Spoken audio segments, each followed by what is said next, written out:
Được chấm ạ. Ôn được chấm ạ.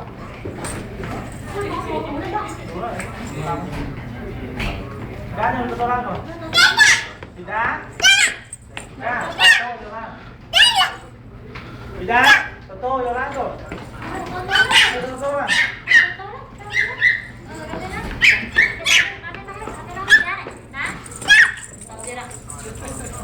Này tao cái nóng này không cho cái lẹ xuống. Cho nó có lắm. Này. Cho nó lại cho. Tôi là tôi. À dù bà chơi nha đã tôi.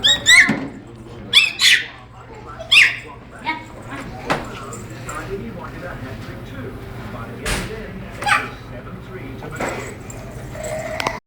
Chắc chắn không? Harry Potter. Nhạc cu nè, Harry Potter nó rồi.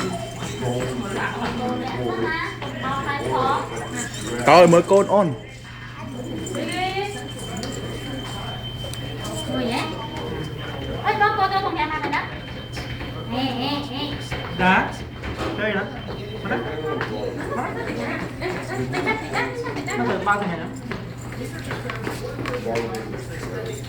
Đôi mà hạt.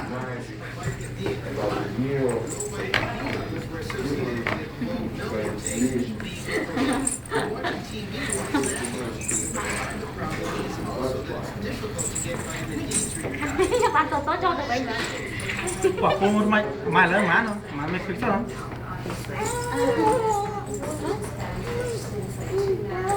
Đâu đấy? Đó bóng khen nó bóng trong cho nó chắc.